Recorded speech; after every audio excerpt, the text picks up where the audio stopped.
Episode 1, Around the Track podcast.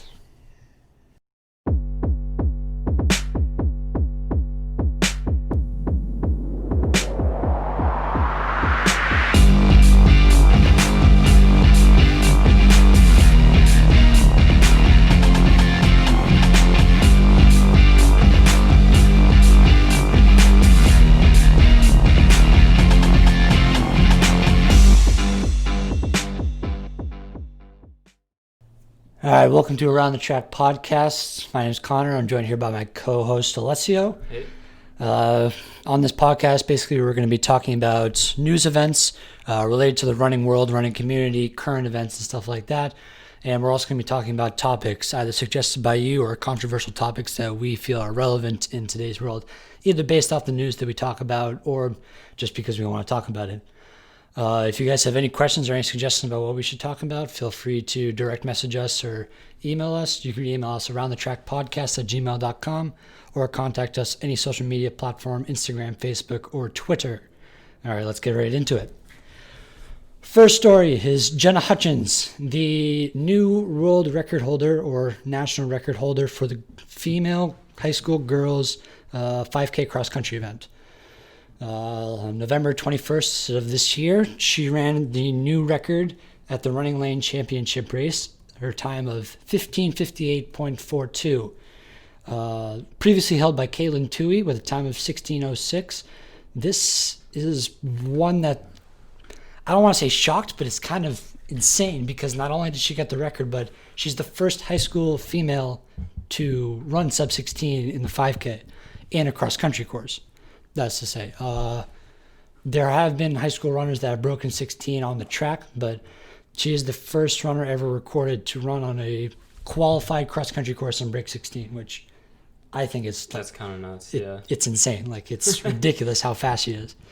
But yeah, Kaylin Toohey held this for 2 years, and she ran this at her Foot Locker Championship race that she won in 2018. But some more information on Jenna. She's a 16-year-old junior.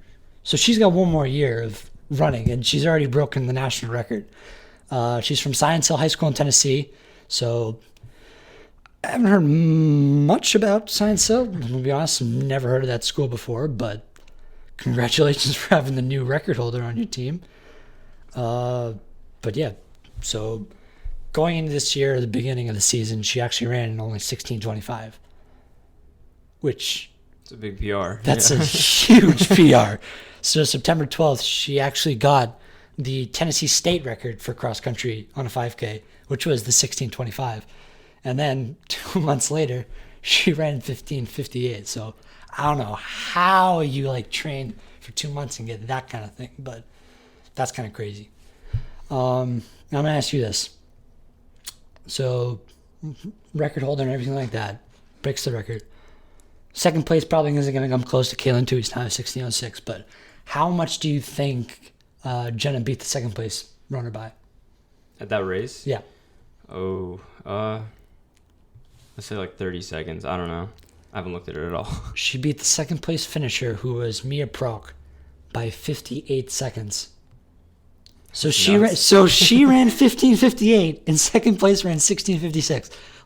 Are you kidding me? That's absolutely ridiculous. Man, imagine being smoked like that. Honestly. And then, the second place would have broken 17, right? Yeah, second place did break 17. They ran 16:56, which I believe was a PR for Mia, but and imagine nobody's talking about her. But you see, I was looking at photos when I was looking this up and everything, and there's clear photos. She's 200 meters ahead of them. And you just see the other 20 girls just packed up and all by herself, which if we can point out again, the 15:58, she ran it by herself for almost 2 miles. She kept that pace up. Yeah, no, that's nuts. Honestly, props to people who can set these records, because a lot of times they have to run, at least if you have a pacer, you can run the first half with someone, but in cross, right, exactly. in cross, you have someone pushing them. alone. Right. I've seen plenty of cross country races where people are going out in their impacts and people are pushing them and everything, but once they hit that 1.5 mile or 2 mile mark, they're gone. They go off and they try and get that record. But the thing is, she didn't want to go for the record. She didn't even have the record on her mind when she went into this. All she wanted to do was win the race. And she somehow breaks 16 in the 5K. What? Oh, I don't know. But we're going to get some stats into the race, actually. So the first mile, she came through. What do you think she came through at? At a 15:58 pace for a 5K on a cross-country course. Okay, so sub 16 is like, it's like low fives or something. I feel like if she wasn't going for the record, she probably had like some stupid negative splits. So let's say like, I don't know, like 520. She ran the first mile in 5:01. Okay, I was wrong. I was completely wrong. She ran a 5:01 for the first mile. Now, granted, from what I read about the course that she ran at, which was down in Alabama, actually, she had to cross state borders and everything. It was hosted by Running Lane Track Club. The first mile was actually pretty flat, from what I could gather from the course map that I found. Now, second mile, there was a hill at the beginning. But what do you think she came through? So, like, not their second mile time, but what she came through the second mile in. So 5:01 for the first mile, massive hill. So the first one in the whole race, beginning of the second mile. What do you think she came through when she finished the second mile? Gosh, I don't know. I'll say like 5:10, something like that. So 5:10. So you think she ran like 10:11? That's actually pretty close. She ran like 10:16. Okay. Which she dropped back from a 5:01. She only dropped 14 seconds because of a hill. Right, and that's race. Like exactly. Right, that's what you would expect from a runner who, like, especially in like this is like, let's be honest, like, all right, I'm gonna say that's what you expect in a boys race. Like, let's be real here. Like, come on, like, I'm 16:30 officially. I ran a conversion time of like 16:20 this season, past season, so I can't even imagine going out in a 10:16 for the first 2 mile with a massive hill in it. Like, that's just crazy. But yeah, no, and then so. To finish off, she had to run 5:44 to finish out, to run the 16 flat. She ran it in 5:42 for the last 1.11 miles. So I did some quick maths out. That's 5:08 average. And there was another hill at the beginning of the third mile. That's nuts. So she ran it like a typical cross-country race, but she ran it insane. 5:01, 5:15, then 5:08. Like, it's ridiculous how someone that talented can just jump from like we said before, 16:25 to 2 months later, she's running 27 seconds faster and everything like that. And granted, like, beating Caitlin Tuohy's time, that's no easy task. Yeah, and honestly, like, so soon, like, Caitlin Tuohy just graduated. Right. The record that she set it in 2018. And I'm going to feel stupid for asking this question. What year did she graduate again? She graduated in 2018? Or 2019? Caitlin Tuohy? Yeah. No, she was class of 2020. Oh, she just graduated. Oh, okay. So, never mind then. But yeah, so she set that her sophomore year then, right? Yeah. Yeah, so she set that her sophomore year. So, a little less impressive that Jenna set it her junior year. Come on, Jenna, you got to, like, pick up the pace a little bit. No, but for all pros, like, Caitlin Tuohy, 5-time Gatorade award athlete. No, Caitlin Tuohy went off her sophomore year. Like, no one knew about her, and then she just destroyed all the records her sophomore year. She had, like, she was good her freshman year, I remember reading about. Yeah. And then sophomore year, she just blew up, and she never looked back. Like, she won the Foot Locker Championship 3 years in a row, right? Yeah, like, that's ridiculous. Oh God, like, I would have loved to see Jenna run the Foot Locker race this year, but unfortunately, this stupid virus caused it. But oh well. Yeah. That's the other thing, though. Like, training in a mask. Do you think that has something to do with it? You know, I've looked into, like, altitude masks, and like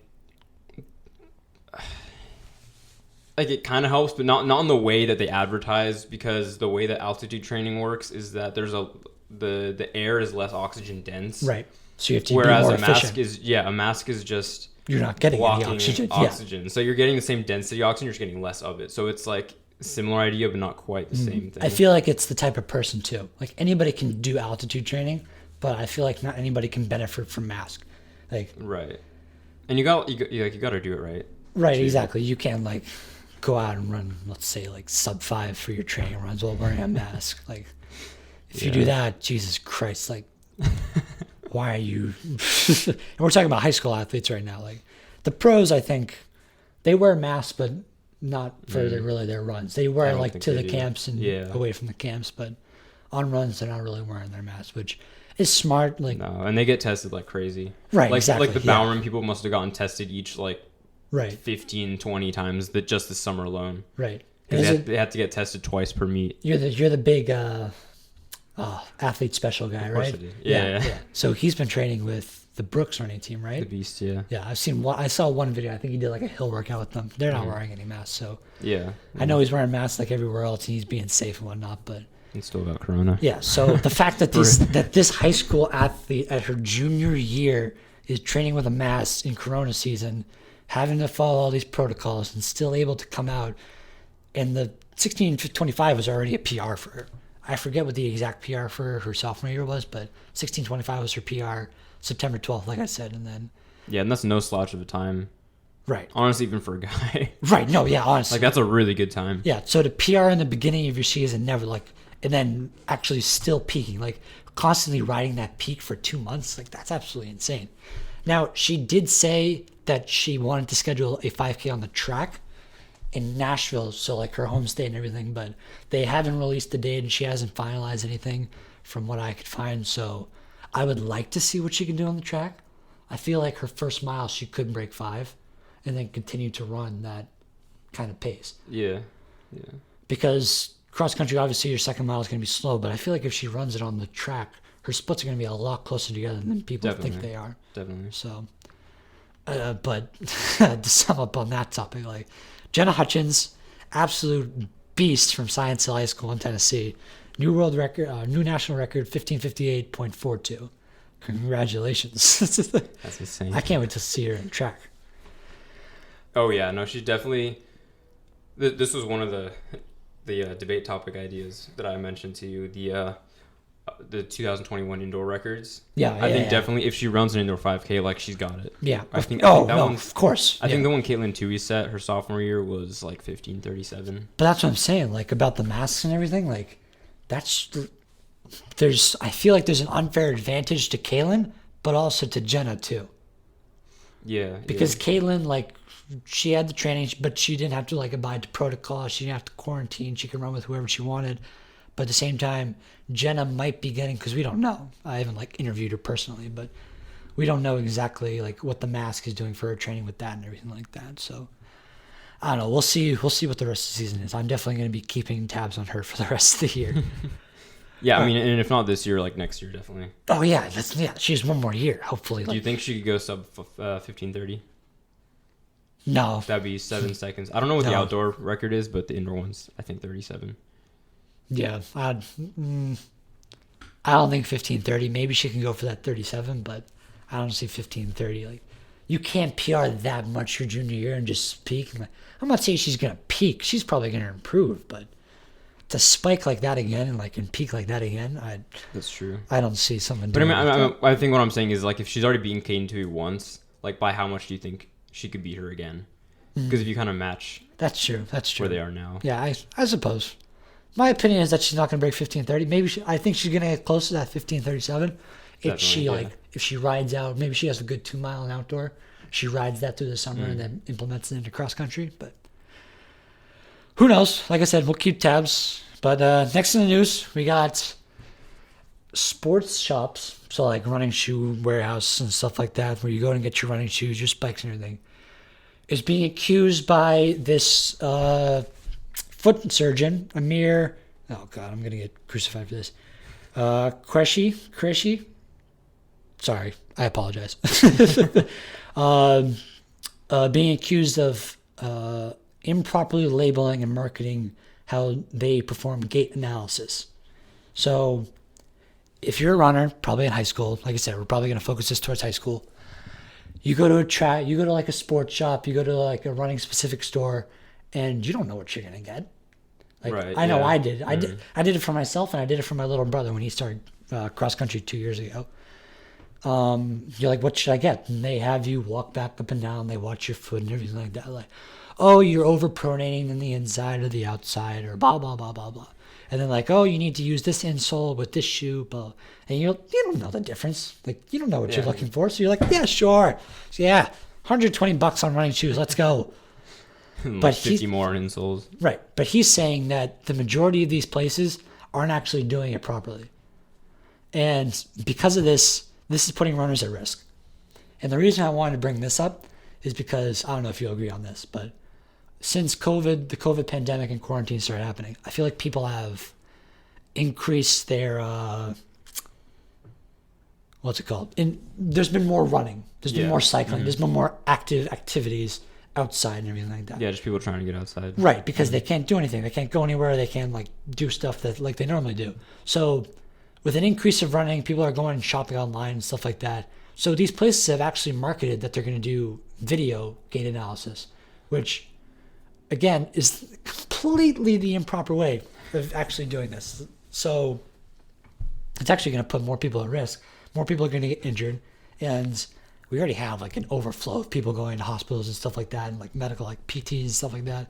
So I don't know. What's your take on that for the most part? Yeah, I mean, I looked into this kind of stuff a lot, especially over the past 3 years of, crippling, debilitating shin splints. But like lately, earlier this summer, I was looking into, because I had always just used the 361s, and probably bring that back on another episode once we get Henry, because he used those too. But New Balance all the way. I had New Balances too, and I liked them, but they also they didn't fix the problem either. Well, why don't you explain what your problem is real quick? Yeah, so that's the thing. I don't know what the problem is, but like you basically got injured your freshman year, and you've been trying to deal with it no, since. I made it through one season fine, and then like second season got shin splints, and they just like don't want to stop coming back. So you think it's because of the shoes? Well, yeah, that was just kind of I wanted to like test, because I had heard a lot of people being like, "Oh, it's more important to get good form, and then you can like start using neutral shoes and stuff like that." And so I got a pair of neutral shoes, and I actually like really like them. They're the Nike Vomeros, and they were good for like I was fine for like 2 weeks, which was the cushioning was good. That was like a big step up for me, making it 2 weeks. Woo, I can run. But yeah, no, I think. I don't want to get too much into this, but like I think at this point, it's probably other factors, but definitely the whole shoe debate and gait analysis thing is something that's kind of tricky to figure out. Yeah, and yeah, I know I can see, or I've just heard a lot about people talking about how like gait analysis is useless, and like you don't need stability shoes, and it can even be bad for you if you have a neutral foot. Right. So. Yeah, so I like I said, I brought my younger brother in to get fitted at a local shoe store. I'm not gonna like name names or anything, but I walked in and I told the lady that was working that day, I said, he's new to running. He probably doesn't want something like aggressively like I do, because I like something that's not as supportive. I like more of like a running flat for my training. That's just how I prefer it, and I feel like I perform well with that. But I said he needs more cushioning, he needs stability and everything like that. He's been running on trails mostly and the track. So she had him literally walk up and back like twice. And then she was able to tell us that he needed some, I forget the exact shoe. It was some basic Nike shoe that he got. But he did okay and everything like that. Like, granted, he's not doing the mileage that high school runners and pro athletes are doing, like, of course. But it's like, after reading this, like, a proper gait analysis itself is supposed to take 4 hours. Yeah, and she did this in like 30 seconds, just walking up and back. Yeah, no, I think the type of gait analysis they do, where they just like film you from behind or something, or from the side or whatever, like that's useful for form, which is what I'm doing right now, because like you can very clearly see if you're overstriding, for example, or if like you have like hip drop or whatever, all this other random form stuff. But I think for like in terms of shoes, like that's probably not the way to go. Like, what do you know what exactly they do during those 4 hours? Yeah, so I got that all written down and everything. So basically, the main thing is that they attach markers to various points of your body. And these markers basically are indicating different levels of stuff. And they also got special cameras that they use on you. So and they track like every little movement that you take, like the smallest movement from your limbs, your pelvis, your hips, your ankles, and your feet. Like, they're all just watching this and recording it. Like, they're not like analyzing it right then and there, but they're just recording data. But the other thing is that they're not really running. I feel like in gait analysis, when you go to like a running store, they have you run on the treadmill, or they run around, but like I said, the person that we went to for my younger brother, he walked up and back, and so, but you're literally just walking around the whole time. But while you're walking, they're having you walk on this special plate where it basically reads where the most force you're applying with your foot.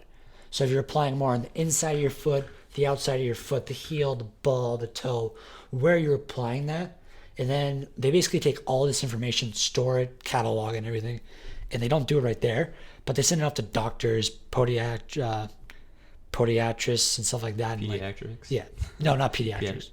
Pediatrics like children. Okay, I don't know. I'm not a doctor. It's basically foot and ankle doctors, and then also these Podiatrists, that's what they're called. Yeah. Sorry, I got confused. I can't. I'm not a doctor. Well, I also just can't speak and read. And then this other doctor, I'm not even gonna try and pronounce it, but it's basically similar to a physical therapist, but they're more like manual. Like they do the stretching and everything. Like they stretch you out, they work with their hands and stuff like that. While physical therapy does that, they're more exercise based. Right. Yeah. They have you do like strengthening the muscle stuff. These doctors actually get in and like feel the muscles and loosen them up and work with them. But they basically send them off to all those people, and then they get a proper like analysis. But obviously, it costs money to get that done. And like we said, it's a 4-hour process that you have to go through. But that's the proper thing that you have to do. Right. You know, I that does sound familiar. I have seen videos of like the plate thing. I think like that's like that. I've seen that before. Like and that's like probably the biggest thing that you can do. Like actually seeing where you're like stepping. Yeah. No. I think Jared Ward, the marathoner, he's a BYU alum, and they have like a whole center there. Yep. Where they do that kind of stuff. Yeah. And so he was like, he's like a stats professor there, so he gets like really into all the data. Yeah, all the little like so technical stuff. he does all this analysis stuff just to make sure his form is like on point. Yeah. So. Right, but this is just typically to adjust for form, the gait analysis. Right. Yeah, like it's definitely very like high level, hardcore stuff. Oh yeah, of course, yeah. But yeah, no. So the shoes, but then also like the insoles and stuff like what's it called, Dr. Soles or something like that. I've seen them around, like the gel soles that you could put into your shoes. Some of these sports shops are actually like suggesting that people get these and which ones they get, and they sell them in the store.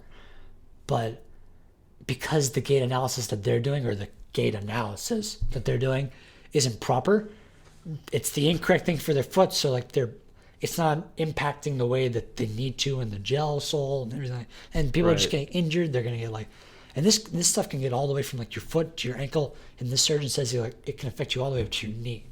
Like, definitely. Like even up to your like your lower extremities. Oh, yeah. Basically, probably everything up to your hip. Maybe no, not core. That's a little. I don't think hip. Hip's not as severe. At least your hip definitely influences it. I don't know if we could get injured. Maybe you're up to your IT band. But definitely like the hip actually plays a surprisingly large role in pronation. Yeah. And the insole is supposed to be like the bottom part of that. Right. Like, if you think of it as like a push and pull, right? Like your foot's supposed to push your leg up and your hip's supposed to pull your leg out. And so the solution that these insoles are advertising is that they'll give the extra support to push your foot up so it won't pronate.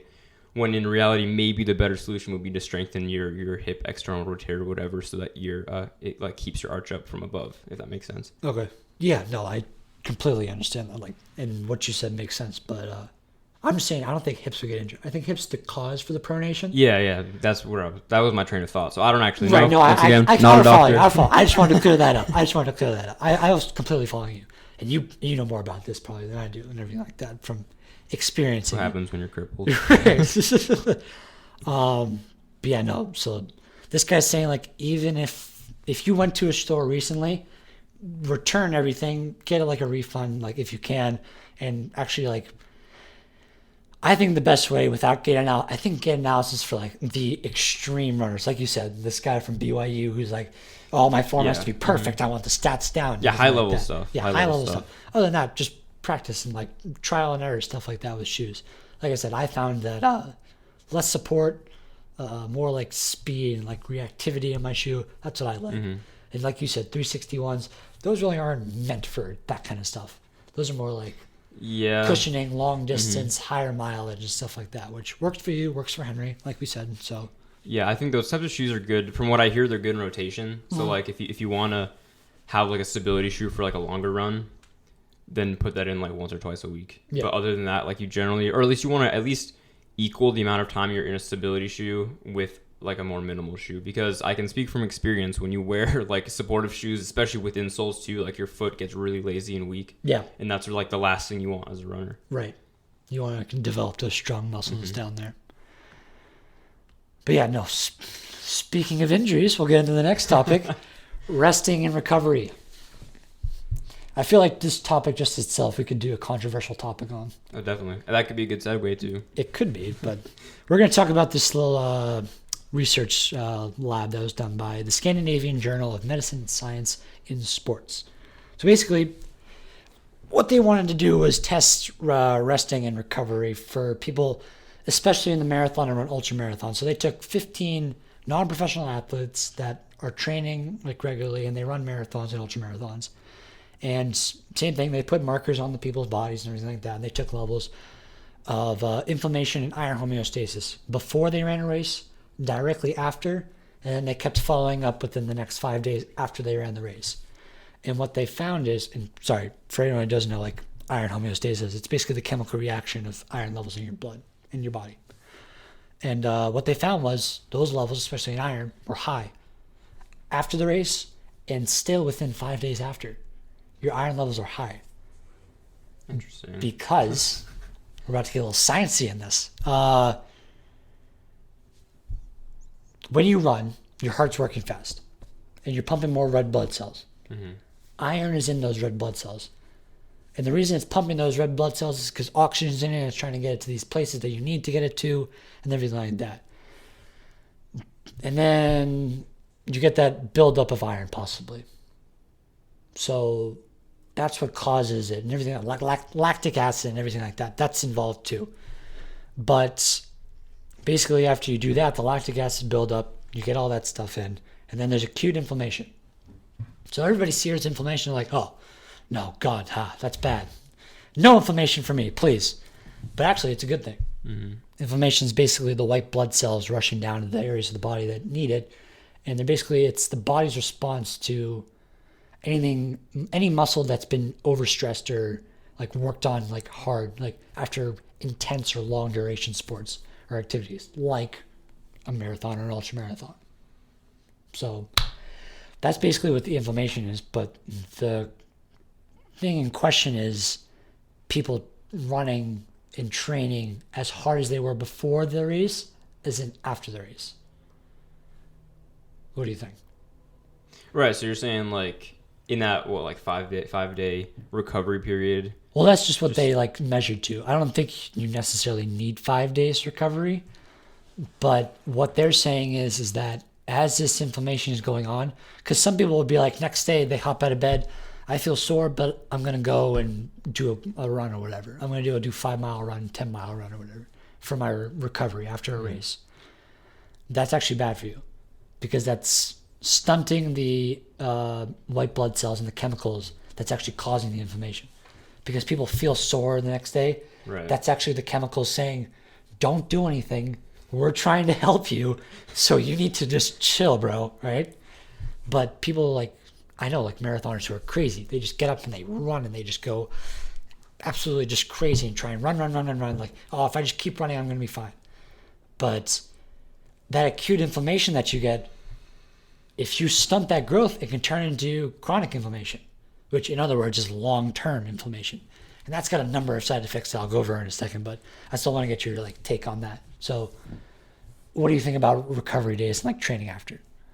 I mean, I think definitely as long as you're really stressing the easy days, because I think the whole idea of an easy day, like if you take your run, like 30 seconds to a minute slower than we typically go, or even slower than that. Than your training pace? Yeah. So, okay. so say you train at like 7:15s, and instead on your easy day you go like 8s or something like that. Okay, yeah. I think the idea there is just to get like a little bit of aerobic. Right, you're still working out your body. Yeah, you're just trying to get some exercise in, but not go too hard. That's why easy runs tend to be long, or recovery runs tend to be like long and slow. Now, do you think there should be days? Because I don't, my opinion, but I'm gonna ask you first. Do you think there should be days where you shouldn't run at all, at least once a week? We'll say. I mean, I always take at least a day off. I think people that run 7 days, Henry, you're insane. Yeah, like, no, and Ben, who was like, "Oh, I haven't taken a day off since March," or not really, but he over the summer he started going on like 20-day cycles or something like that, Jesus or something Christ. ridiculous, something ridiculous. And then I remember one day he's like, "Yeah, I haven't taken a day off in like 2 months or something like that." But so. I feel, yeah, I apologize for the personal attacks, guys. I'm just messing with you, but I think it depends on what you're doing too, because Ben was just training over the summer. Yeah, no, I think Like, he did a couple time trials and everything here and there, but I think he took it easy the day after and whatnot. But like, if you're training, I think it's okay. But it's when you put your body through, like I said, that high intensity and long lasting like races, like 5Ks, 10Ks, halves. oh, Marathons, definitely, yeah, no, all definitely that stuff. like really long, especially marathons and stuff. Like, I don't know, I'd say anything over a track distance, you'd probably they typically say to just take time off after, just like that, call that the end of your season. Although I know that there are some people who like to stick like 10Ks or maybe like a half marathon in somewhere a few weeks before their main event, like a marathon. Right, to try But it. just kind of just that. like to spin the legs. Right, yeah. They're not like going full out and everything. They're Yeah, just like yeah. practicing and like trying to get warmed up and feeling the pace and whatnot. That's concerning. Well, I'm just going to keep going on. Well, technical difficulties. Basically, we were talking about the chronic inflammation. And like we said, the acute inflammation is the short-term stuff. That's your body's natural response of basically fixing itself and rebuilding those problems that you get from that soreness, which is what it causes. But if you skip your recovery day or if you go too hard too soon, you can lead to chronic inflammation, which is long-lasting inflammation, which is the stuff that you have to go to the doctors for. You have to go to the doctors for. And the effects can vary. Like, you can get something from basically it slows down your body's ability to repair itself and like fix itself after races, after the damage is done. But it can also affect your immune system, which nowadays is kind of concerning. Yeah. So that's like a big thing that I didn't really know about. Like, if I skipped or if I just went hard for 3 months straight, racing, never taking a day off, still always running, my immune system can go down. Like, that's just a little troublesome in my opinion. But Right, yeah, no, and I've been looking a lot into training and just like because so basically my plan for the coming years is because I'm not going to be on a college team most likely next year. So I think you can walk on. I mean that's the goal eventually, but I need to get there at some point. Yeah. So like I've been looking a lot into self-coaching and stuff like that, and I've been watching a lot of like the VO2 Max production videos and stuff because he's an ultra marathoner. He knows a lot of the science and stuff behind it. And one thing he said was, where I've been looking a lot into peaking because we had a big problem like 2 years ago where like our entire team we're doing like a lot of hard fartleks over the summer, and then everyone peaked in like October and was just completely dead by November when the championship season came around. So now I'm like by 30 seconds. Yeah, no, and everyone's just like tanked. I'm just like terrified of like peaking early. So I've been looking into that, and essentially like what happens is, if you go too hard too early in the season, like the science behind it is that the lactic acid, when that builds up, is basically that's what causes you to peak early and to burn out, because the lactic acid literally destroys the aerobic enzymes in your body. Yeah. So obviously, if you're going hard, you're gonna burn out, and then burnout comes with like an elevated heart rate, and then I'm blanking on all the side effects, but basically you just feel terrible. You just feel terrible. Right. That's the other side effects on this too. Like, not only your immune system is affected, but you can get higher risk of metabolic syndrome. Yeah. Which can lead to heart diseases and type 2 diabetes. Like, I think that's a little extreme, the diabetes part, but like heart disease is like a really like scary kind of thing. It's like the last thing you want, especially if as you're an endurance athlete. But coming back to what you said about like training too hard too early, I think the misconception is that your summer training going into your cross country season in the fall, I think too many people think that that's just one long season. That's 2 different seasons. Yeah. Like, you basically have to hit the reset button, like, once you get that first practice and you're with your coaches in the fall. Like, early September, late August and stuff like that. Like, that's like just, you need to reset. You got your base. You're not going to, like, lose everything you did in the summer if you do it correctly. But if you keep going at the rate that you were going in the summer, you're going to kill yourself. And like you said, everybody on our team, a lot of them peaked in, like, October. Yeah. And then when it came to EMAS and all that stuff, D1s, all these invitationals, everybody had already peaked in all the dual meets and invitationals early in the season. And then nobody was, I mean, granted, there are some people that still ran well, but. Yeah, and like that also just depends on the person. Like some people can sustain a longer peak. Like I think I've heard like your peak can last up to 6 weeks. Which if you do it correctly. Yeah. But that comes back to rest. But we weren't doing that correctly. Right, exactly. But that also comes back to rest. Yeah. Obviously, the harder, if you go like really hard all at once, you're going to have a big peak and then you're going to crash immediately. Right, exactly. that 6 weeks thing is probably, I'd say, knock it up to like 2 days a week, no running at all, or even maybe just like a mile or 2 mile easy. It was just drop mileage. Like I've heard, like to peak, like cut your last weeks of the season, cut your mileage in half essentially. Yeah, but we do that too. But like you said, that immediate peak, like just going up, just from going too hard, too fast.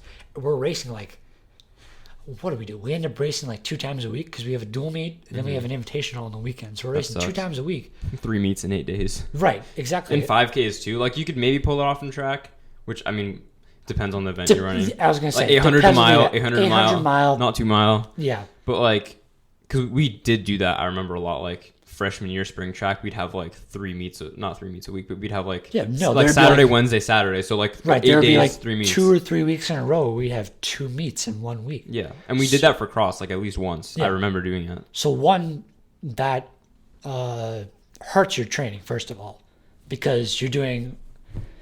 We'll say you got to meet on Wednesday, you got to meet on Saturday. You train hard on Monday, you got a recovery. Say you're going to train through the first meet. You got a hard workout Monday, recovery / pre-race day. Then you got a race day. You got to take an easy day the next day. Yeah.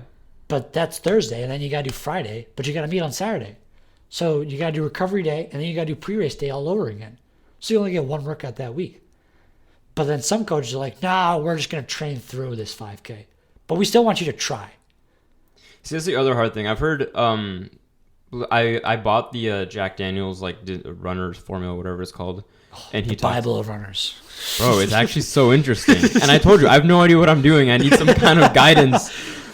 But I think it was him. He was saying, like, you can train yourself by, like, or, like, race yourself into, like, 5K shape. Because, like, 5K is at VO2 max pace, essentially. Yeah. So a 5K itself is, like, low-key a workout. Yeah, no, but it's more than a workout. It's VO2 max pace. I mean, obviously, it's more than a workout because you're going like 100% for 5 kilometers. Right. But it's like that target distance, like 15, 20 minutes ish, depending. Right. So, like, sure, you can train through it, but that in itself is like a pretty hard effort, especially if you're going like race, like full out race effort, or maybe like I don't know, 95% if you're. Right. If you don't if you're training through it, you don't care about the race. Through a race and everything like that, like a dual race. But it's still like intense. Like if you're doing 3 hardcore tempo workouts in a week, and then like one of those is a full on race at least. This is me personally, and I guarantee you this is probably almost the majority mindset, if not like 99% of runners. If there's a race where I'm in uniform, I'm standing on a line, and there's a guy holding a gun saying ready, set, go, I'm not gonna just jog off the line and just like take it easy. I'm going to go. Yeah. I got the adrenaline rushing. My heart's pumping. I'm like ready to go. My muscles are warm. Like, I'm not going to take it easy or anything. I'm going to try. Yeah, see, and that's my problem. I'm not going to sprint like I'm in like the freshman. All state. Oh, yeah. Jesus Christ. That's my problem with tactical races, and I'm going to add that to the controversial. That we're going to talk about? All right. Maybe in a future episode. I'll put that down for the ideas. But like, I've seen a lot of tactical races, and me personally, just because I've always raced for time, I've never liked the idea of a tactical race, except obviously if you're the underdog, like that works in your favor. But like tactical races, like they just jog, like the whole it's really boring. They just jog for like. I mean, they're still fast. It's like it's a fast jog. For them, it's a fast jog. Yeah, but no, I get what you're saying. I mean, also there are other factors too. Like if you're that late in the season, like do you really want to try to PR at the last meet? Like. Right. Championship season is like so late and whatnot. So, it's got its pros and cons, and I guess we'll address that in a later episode. Yeah, we can even talk about it in like 5 seconds because I think we're going to wrap up the news portion. So basically to sum up, Jenna Hutchins is a beast. Yeah. Don't trust your local sports shop unless like they give you 4 hours of gait analysis. And then finally, take your recovery days, please. Like nobody wants to get type 2 diabetes or heart problems. Like, and I'm not saying you're going to get it, but like the fact that I found this, like I almost shit my pants when I saw that you can get type 2 diabetes. Honestly, oh my goodness. But yeah, that's going to wrap it up for the news this week. And now we're going to turn over to the topics. So let's see what we got for the topics this week. Controversial topic. This is one that's debated a lot. People seem to have a very unanimous decision for this one. Me personally, I disagree with what most people say, but our first controversial debate topic is the hardest event. There you go. Sorry, that was a Hardest very event long-winded intro, but in track or running in general? we'll see. We can have a few debates on this one. So why don't we answer that question I first? think in track? general. Okay. In general? In general, yeah. We'll start with that, and then we can. Ultra marathon. Yeah, yeah. I know. I totally agree with you. 100%. People that do that are insane. You're literally running on Yeah. these trails and mountains. You're taking these like. In what race do you have to get to take a break and you're still running? Like you still have to go out and run. It's like Oh wait, I gotta God. use the bathroom. Give me a minute. Yeah, honestly, it's like Pat Hickey from freshman year all over again. No. In the land of track, like you have to use the bathroom. Too bad. Like, Yeah, you have to finish the race. You don't have time. You should have gone 5 times before the gun went off. Bro, Yeah. if you take a 1 second break, you're dropped already. Yeah. Like people, like it's going back to those championship races. I've watched a lot of those over the summer. Like especially in indoor, like people trip, you're out of the race. Yeah. No, that's just the lowest point too. But anyway, so hardest event in running, I'm gonna say ultra marathon. Ultra marathon. Just because the training that has to go into it and the absolute bulletproof mindset that you have to run one of those Actually, things. here's a quote from the guy. I was watching the Total Running Production videos Yeah. before was it the Killian Jornet? Is that his name? The 24-hour world record attempt. Let me find the screenshot. But there was basically a quote from the guy who has the world record. There it is. Yeah.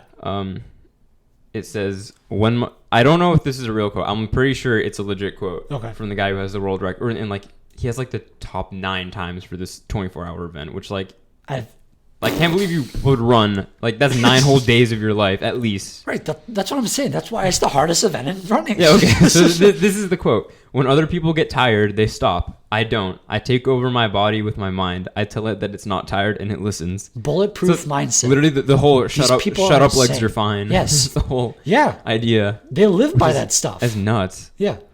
But anyway, we'll get back to I think what you originally meant, which is track. Yeah, so track. So how far up are we going the spectrum? Are we going 10K and 5K, or are we going to stick to high school where it only goes up to 2 mile? I'm gonna say We'll do high school. yeah, sure. Because I guess in our mindset, in our short distance, like you can say like 5K, 10K. I feel like 5K, 10K definitely take a lot of mental strength just because it's like 12 and a half to 25. I actually think the 5K is harder than 10K. I mean, I've never run a 10K, so I can't vouch for that. But I've run a couple, like not when I was a serious runner in high school or anything, but I've run a couple. I think the 5K is harder than the 10K because the 10K, and this is any probably distance that you can do, you have more room to adjust. definitely, that's where like 5K, 10K, 15K. If you look at like paces, like conversions and stuff like that, they don't drop off like nearly as much as say like mile to 2 mile. Yeah. So my controversial opinion is 10K is easier than 5K.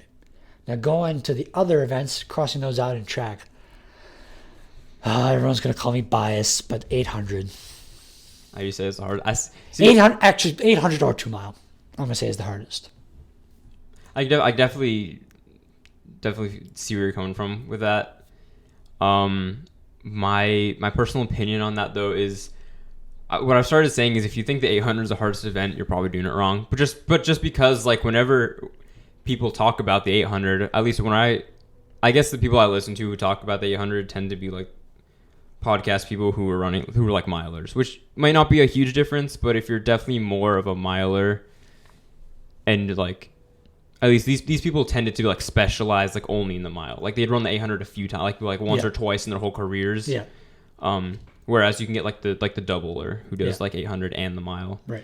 A lot of them will be like, oh yeah, like I was coming down the home stretch, like drowning in lactic acid. Like I was running backwards at that point. Like I feel like if you do it right, you shouldn't be nearly at that point where you're just like dead. Like I've felt dead in like 400 hurdles. Like see, that's my thing. I think for me personally, I think the 400 hurdles is the hardest event, but that's because I have no idea what I'm doing. Like I ran 400 hurdles once and I got halfway through and I was like, I can't do this. Like my body is not going to get me over the next hurdle. Somehow I did, but it was like the most painful 35 seconds you're of doing my 2 life. feet over the hurdle at once. I get what you're saying. Yeah, but you just like you hit the wall like so much earlier on in the race. Oh yeah, for sure.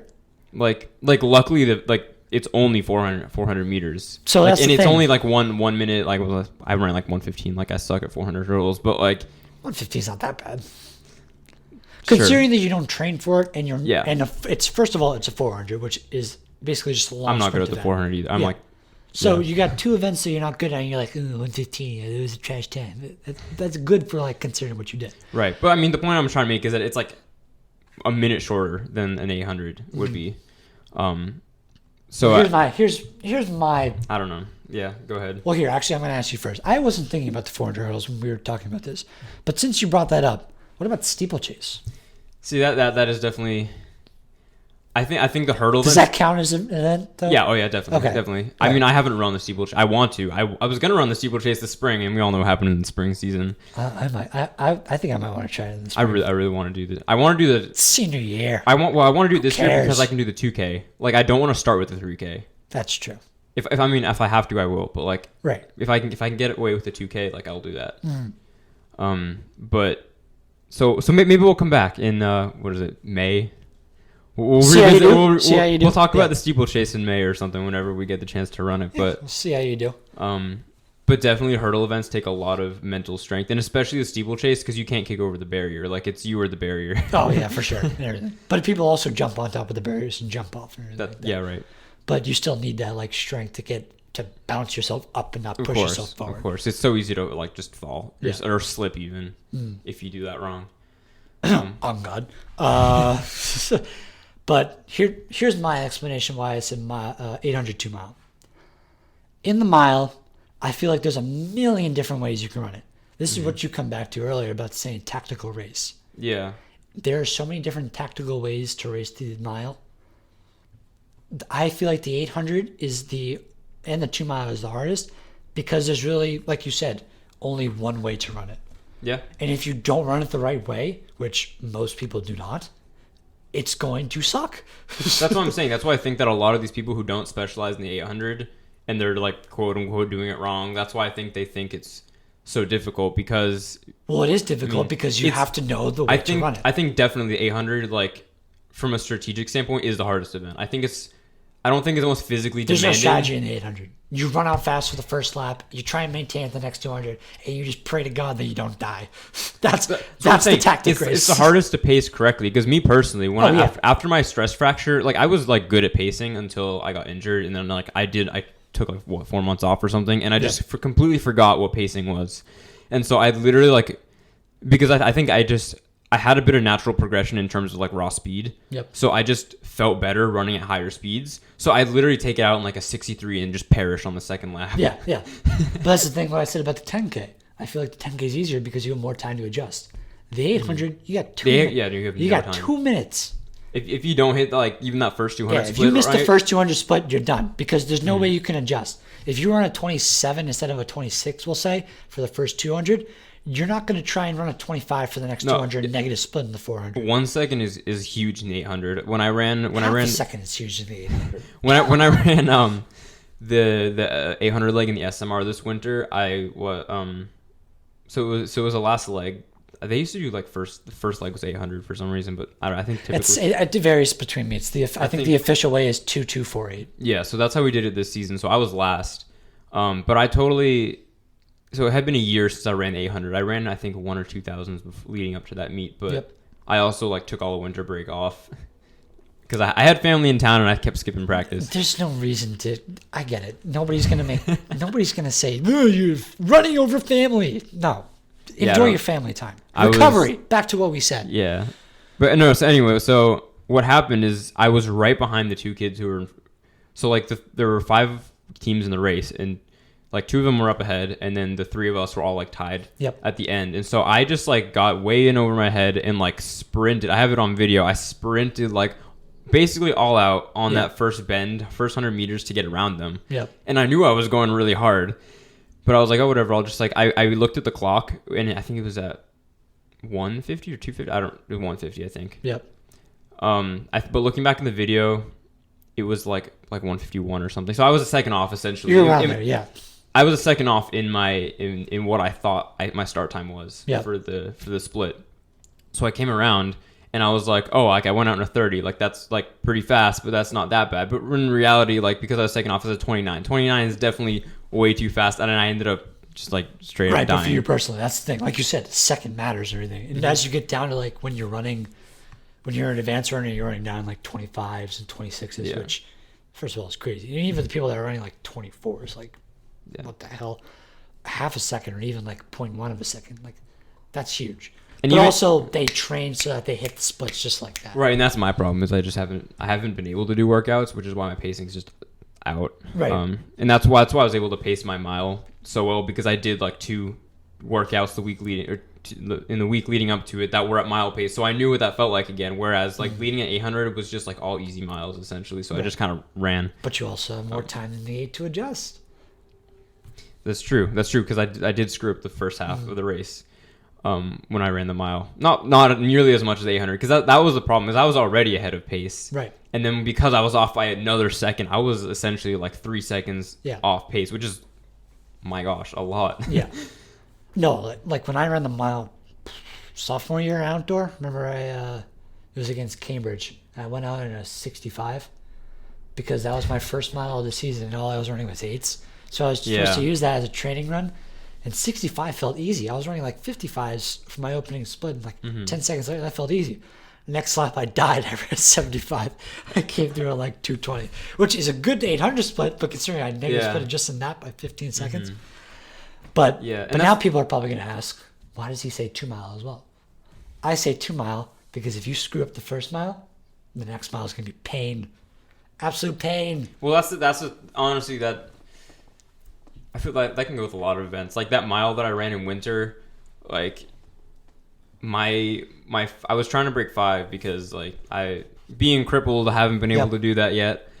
And I was like on single digit mileage, essentially doing like 90% like pool swimming as my training. And then like I did 2 workouts leading up to it, right? Which weren't even in the time frame of just like there's a period after your workout where your fitness like decreases because you need to recover, and then it's like I think like 2 weeks after is the optimal is when that starts actually adding up, making a difference in your running. Yeah. So basically, those 2 workouts didn't really do much for me, aside from getting me used to pacing. Right. But I was 1 second behind my split, and I wasn't able to recover that second. So I went out my first 809 meters, I guess, was 231 like mid or something like that. And then my second 800 was like 230 flat. So I can totally understand that, but definitely 2 mile like on a larger a larger scale, like a whole mile. Like I think if you look at Justin's 2 mile from May, he went through what, like 501, 502, something like that. I don't think you were there. From his time trial? Yeah, when he ran 10:04 in the 2 mile, he was only like 1 or 2 seconds off, and he had to run that entire last mile just like. Wait, so what did you do? You did 5:01 and then you ran 10:04? It was definitely above 5. So that's the thing. It was the same thing, just like what I did, just in the 2 mile. Right, but that's what I'm saying. Like, the 2 mile can be hell. I guarantee you it was hell for him when he ran that, because you need to positive split by, I'm going to say, at least 10 seconds in the 2 mile to feel good. And by feel good, I don't mean feel like you're not in pain, you're not like you feel loosey-goosey and everything like that. But to run it and be able to take in that pain and not slow down dramatically, but feel like you're running the same pace, but your body slows down and not have it not affect you. That's why I told him he needs to go through at 450. Yeah. And then what did he do? He did 450, and then he did, it was 451, and then he ran 505. So he positive split it by 14 seconds, but he PR'd by 8 seconds. Yeah. So that's what I'm saying. If you don't run it the right way, it could be a difficult sport. While the mile, you can take the half mile out and dog the last mile. Mm-hmm. You can dog the first half and then sprint the last half. You can sprint the first quarter, dog the next half mile, and then sprint the last quarter and just try and catch people. There's so many ways that you can run the mile. The 800, it's start, float, kick. There just isn't time to adjust in the 800. Like even if you go out too slow, which I've done before, like you can't recover it in the 800. Last year when or 2 years ago when we were at the D1 relays for outdoor and I led off in the 4x8, I was doing 55s, 56s all season, and we went through at 59. Like the lead, like I was in third place. The lead guy took it out in a 59.60. And I'm like, I gotta book it if I want to like try and get this time. I ended up running like another 60.61, and I'm like, ugh. Hated that. But that's my opinion. So you're saying 400 hurdles, Yeah, I think in general it's very physically I can agree with that. physically and mentally painful. I can agree with that. But getting rid of those kind of events aside, If you think just running, like pure running, just running, I'm saying 8 or 2.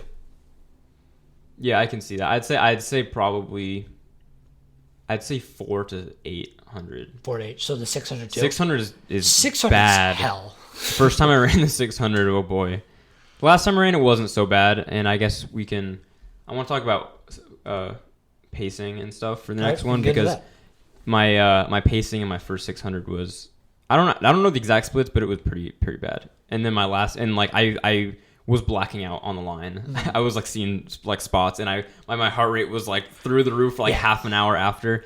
But then the last time I ran the 600, like I essentially was like, oh, I'm gonna try to go out like 30, 31, then 32, and then see what I can do for the last one. So I was gonna try to like take it out conservatively. I ended up going like 62, 60, 62 or something like that. So, like a little slow, and then I negative split my last 200, which is like, I always hear people go out at their 400 PR and then just like die on their last 200. See, that's the thing. I think that's the best way to run it. Maybe a little slower than your 400 PR, but I think that's the best way to run the 600. And I think that's why I think that the shorter just to events clarify, that's not what you should run for the 8, just the 6. What? I said you should not run that for the 8. You should just run that for the 6 probably. But I definitely agree that at least from a pacing standpoint, those events are really hard. Yeah. So we can agree 100, no pacing. 200, no pacing. 400 is so easy. I ran a 4x1 lead off, and I was like, that's it. That's why I like the 4x2. Right. Because you got a little bit of endurance in there. But then you get to the people that just do 100, and that's hard. But yeah, I mean, there's no pacing. If you're a 100 runner, then. But there's still no pacing. You're just going all out. Right, 200, you're going all out. 400 is where it starts to get iffy, because people, I feel like, there's a misconception about what you should do. In early years, in your late, like once you get like more experience, I think it's a common thing. Like go out hard for the first 200, and then don't die. Basically, the 800, but just cut it in half. I think that's the whole thing with these events. You just have to like gain experience. Like 400 used to suck for me, but like then I ran it a bunch freshman year, and like now it's not as bad. I haven't run it in a while, but still sucks for me. It's not as bad. Same with 800. Never, for me personally, has never really sucked. But I've been running the 800 since like right then.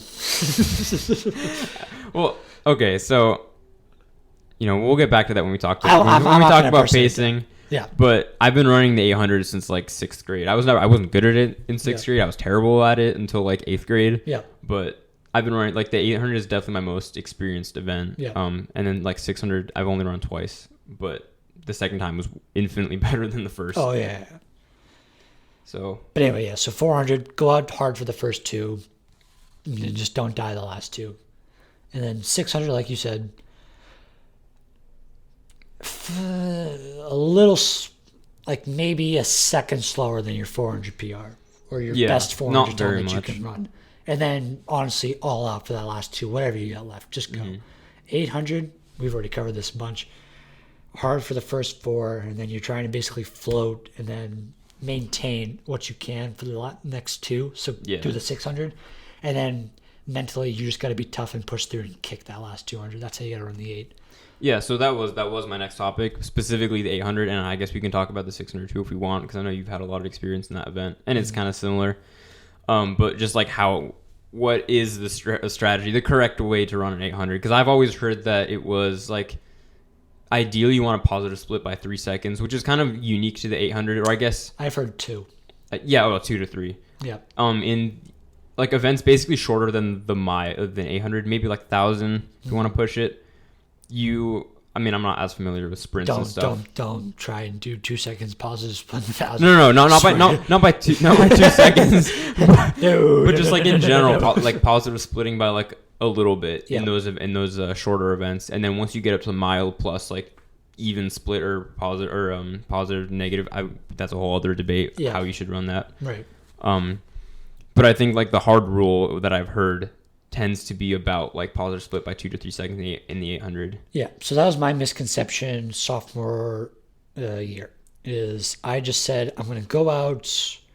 I basically tried to positive split by 5 seconds. That was my goal, and that not the correct way to run it at all. Like I kept saying, I went out like 55, 56, and I'm like, all right, if I do that, I can come back and I can run like a 61, and oh, look at that, 156.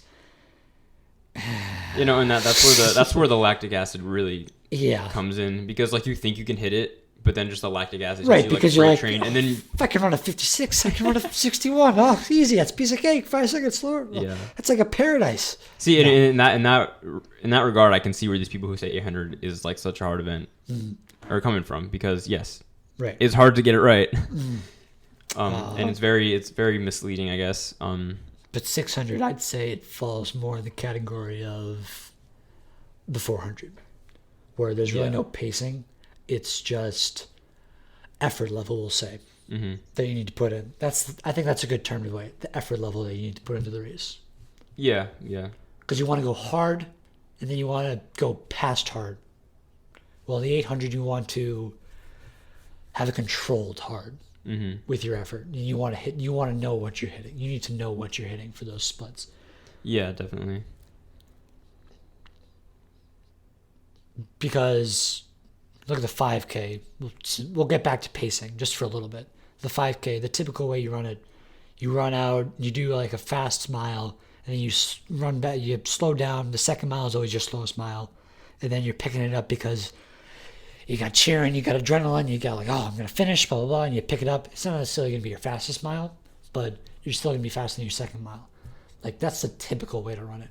I've never really heard of anybody that's even split all 3 miles, or even split overall. I mean, you can get pretty close depending on. You can get close, but I don't know anybody that tries to even split a 5K. Yeah, and it's not like super important either. No, over that distance. Like you can be within, like we were talking about with Jenna, you can be within a few seconds and still do really well. Oh my gosh! Right. I think the camera shuts off like every 30 minutes or something. That's fine. Might be something. I'll look into that. Yeah. What else you got? 361 head dog. Yeah, we'll talk about that later. But yeah, I don't know. I mean, my personal PR currently for the 800 was actually a 10-second positive split, where that was a I don't know how that was mine for a while. I don't know how I set that, because that was my first season off a stress fracture, and I was doing like 2 miles every other day, essentially no speed work. That was at it was that random away meet we had to do because they had a fully automatic timing system. LS in Cambridge? I think so. That was in like Bedford or something like that. You and Justin were in the race, I remember. But anyway, so I like went out I went out with you guys. I went like a 63. I'm pretty sure we went out like a 29, which I was like 3 seconds faster than in the 8. Yeah. Okay. Or so it was like, I think you guys hit like 29, or I probably hit like 30. But I went through This like is sophomore year or junior year? Sophomore year. Okay. And then I like freaking paused the split by like 10 seconds, but I still ran like it was 213 flat, which which was a PR. Yeah. It's still a PR because I've run the 800 once since then. And as I talked about earlier, it was that indoor relay, which I did terribly in. Yeah. So that's what I'm saying is I think if you were smart about pacing, if I had actually taken that out at like a reasonable pace, like maybe like if I had gone on like 32 and then maybe like 65 even, I don't know. I don't really remember what shape I was in back then, but if I even just taken out like a second or two slower in the first lap, I probably could have closed that split gap a little bit and maybe gone a little bit faster. So I think I remember the race. This is the race that we went to LS and we were racing, I believe, like you said, Bedford and LS. And the whole race before it, because my big thing, I've gotten better. I think I've gotten a lot better at like controlling my pace and knowing what a certain pace feels like. Mm-hmm. But back then I was just racing people.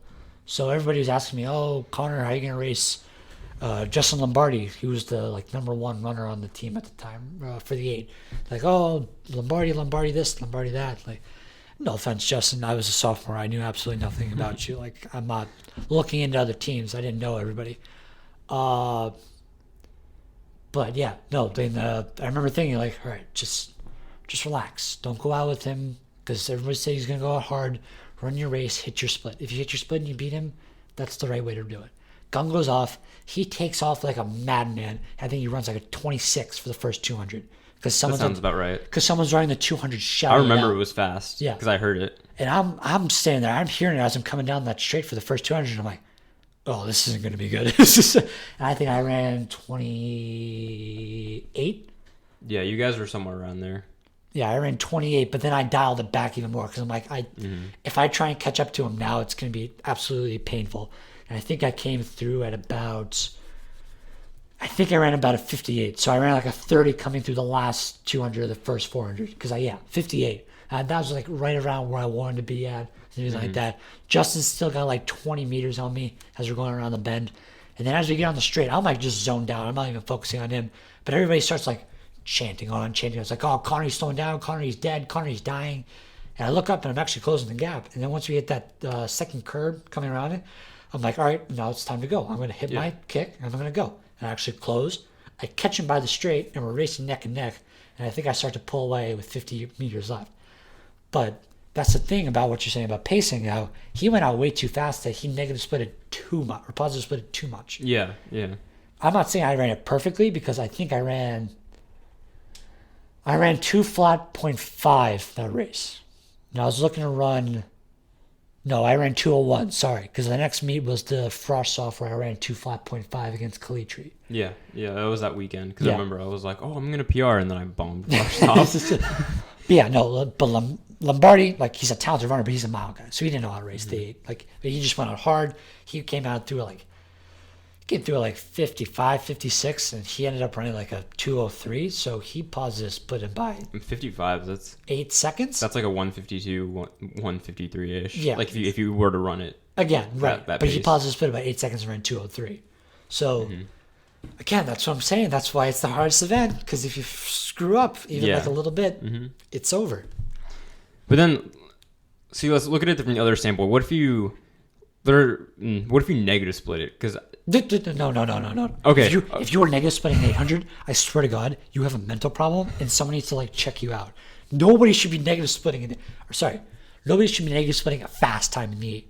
Okay, look at that. But actually, let me tell you this: the school record 153 was a negative split. I talked to Dolan. It was 58-55. Dolan, no, he didn't. 58-50. He told me this. I asked him about it. You sure it wasn't 55, I watched the race video. It's the Locks Games 2018, I think, 17. Well, I stand correct. I don't stand corrected. It verifies my point. Dolan, you need to be locked up in a mental asylum. What? Yeah, I mean, he did say it was a weird race. That was always. He's also about just a giant exception in like almost anything that he does true. In high school. Like he was just a madman. He's kind of nuts. Yeah, like the mile, what did he run? Like 4:15 in the mile, something like that. And then he ended up running 4:07 the next year in high school, 4:16. Still, like he's a madman with everything they did off the track and on the track. Like how he did it, I don't know, but congratulations to him for negative splitting an 800. Like.